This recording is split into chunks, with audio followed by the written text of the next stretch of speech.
भारत की राजनीति में कुछ नाम चुनाव से बड़े हो जाते हैं, कुछ नाम विचारधारा बन जाते हैं और कुछ नाम दशकों बाद भी सत्ता, संसद और सियासत तीनों के केंद्र में बने रहते हैं। आज बात उस नेता की जिसने कश्मीर को लेकर ऐसी लड़ाई लड़ी जिसकी गूंज आज भी भारतीय राजनीति में सुनाई देती है। एक प्रोफेसर, एक केंद्रीय मंत्री, एक आंदोलनकारी और एक ऐसा नेता जिसकी मौत आज भी सवालों में घिरी हुई। डॉक्टर श्यामा प्रसाद मुखर्जी, एक असाधारण दिमाग। 6 जुलाई 1901 कलकत्ता, ब्रिटिश भारत का बौद्धिक केंद्र, यही जन्म हुआ श्यामा प्रसाद मुखर्जी का। उनके पिता सर आशुतोष मुखर्जी उस दौर के सबसे बड़े शिक्षाविदों में गिने जाते थे। उन्हें टाइगर ऑफ बंगाल कहा जाता था। घर में शिक्षा, विचार और राष्ट्रवाद का माहौल था। श्यामा प्रसाद बचपन से ही बेहद मेधावी थे। प्रेसिडेंसी कॉलेज से पढ़ाई, कानून की डिग्री, फिर इंग्लैंड जाकर बैरिस्टर की शिक्षा और सिर्फ 33 साल की उम्र में कलकत्ता यूनिवर्सिटी के सबसे युवा वाइस चांसलर बने। उस दौर में ये उपलब्धि असाधारण मानी जाती थी, लेकिन शायद इतिहास ने उनके लिए सिर्फ शिक्षा नहीं, राजनीति भी तय कर रखी। राजनीति में उभरता चेहरा बने श्यामा प्रसाद। 1930 का दशक, देश आज़ादी की लड़ाई लड़ रहा था और इसी दौरान श्यामा प्रसाद मुखर्जी ने राजनीति में कदम रखा। वे बंगाल लेजिस्लेटिव काउंसिल पहुंचे। उस समय बंगाल सांप्रदायिक तनाव, ब्रिटिश दबाव और विभाजन की आशंकाओं से गुजर रहा था। 1941 में वे बंगाल प्रोविंस के फाइनेंस मिनिस्टर बने। उनकी प्रशासनिक क्षमता और तेज राजनीतिक सोच ने उन्हें राष्ट्रीय स्तर पर पहचान दिलानी शुरू की। फिर आया 1947, देश आज़ाद हुआ। पंडित जवाहरलाल नेहरू की पहली कैबिनेट बनी और उसमें शामिल हुए डॉक्टर श्यामा प्रसाद मुखर्जी बतौर minister for industry and supply. ये दिखाता है कि विचार अलग होने के बावजूद उस समय उनकी राजनीतिक स्वीकार्यता कितनी मजबूत थी। लेकिन नेहरू से उनका टकराव हुआ। जल्द ही नेहरू और मुखर्जी के बीच मतभेद बढ़ने लगे। सबसे बड़ा विवाद था पाकिस्तान नीति, नेहरू लियाकत समझौता और जम्मू कश्मीर का विशेष दर्जा।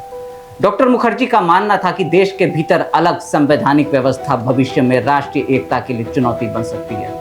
उन्होंने खुलकर विरोध शुरू किया। 1950 में उन्होंने नेहरू कैबिनेट से इस्तीफा दे दिया और यहीं से शुरू हुई भारतीय राजनीति की एक नई वैचारिक लड़ाई, जनसंघ और नई राजनीति।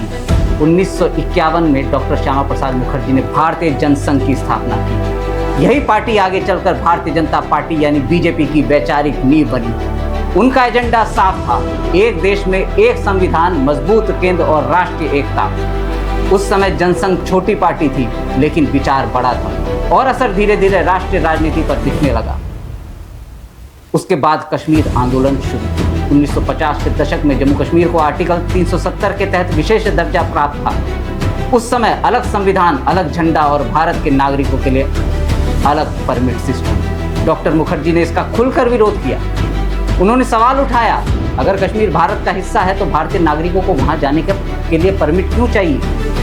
इसी दौरान उनका सबसे प्रसिद्ध नारा सामने आया, एक देश में 2 विधान, 2 प्रधान और 2 निशान नहीं चलेंगे। यह नारा देश भर में तेजी से फैल गया। उसके बाद उनकी गिरफ्तारी हुई। मई 1953 में डॉक्टर मुखर्जी ने बिना परमिट जम्मू कश्मीर जाने का फैसला किया। 11 मई 1953 उन्हें सीमा पर गिरफ्तार कर लिया गया। इसके बाद उन्हें श्रीनगर में नजरबंद रखा गया। रिपोर्ट्स के मुताबिक नजरबंदी के दौरान उनकी तबीयत बिगड़ने लगी और फिर 23 जून 1953 सिर्फ 52 साल की उम्र में उनकी आधिकारिक कारण बताया गया हार्ट अटैक। लेकिन उनकी मौत को लेकर सवाल उठे। क्या इलाज में लापरवाही हुई? क्या पर्याप्त मेडिकल सुविधा दी गई? क्या पूरी सच्चाई कभी सामने आई? इन सवालों पर बहस आज भी जारी है। एक विचार जो खत्म नहीं हुआ। डॉक्टर श्यामा प्रसाद मुखर्जी की मौत के बाद भी उनकी राजनीति खत्म नहीं हुई। जनसंघ आगे बढ़ा। फिर 1980 में भारतीय जनता पार्टी यानी बीजेपी का गठन हुआ।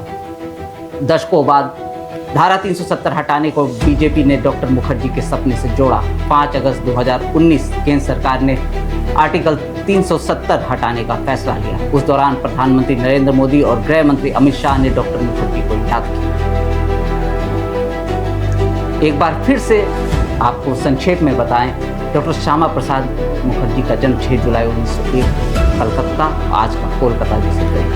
उनकी मृत्यु 23 जून 1953 को श्रीनगर में हुई, जब उनकी उम्र केवल 52 वर्ष थी।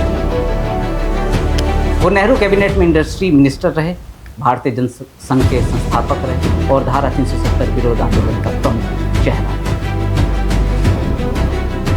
डॉक्टर श्यामा प्रसाद मुखर्जी को कुछ लोग भारतीय एकता का सबसे बड़ा चेहरा मानते हैं, तो कुछ आलोचक उन्हें हिंदुत्व आधारित राष्ट्रवादी राजनीति की शुरुआती वैचारिक ताकत बताते हैं। लेकिन एक बात तय है, भारतीय राजनीति में उनका प्रभाव आज भी साफ दिखाई देता है। कश्मीर की बहस हो, राष्ट्रवाद की राजनीति हो या राष्ट्रीय एकता का मुद्दा, डॉक्टर श्यामा प्रसाद मुखर्जी का नाम हर बार सामने आता है। एक प्रोफेसर जो आंदोलनकारी बना, एक मंत्री जो सत्ता से टकरा गया और एक ऐसा नेता जिसकी मौत आज भी सवालों में घिरी हुई, डॉक्टर श्यामा प्रसाद मुखर्जी। भारतीय राजनीति का वो अध्याय जो शायद कभी खत्म नहीं। आप लोग बने रहिए हमारे साथ और देखते रहिए साथ।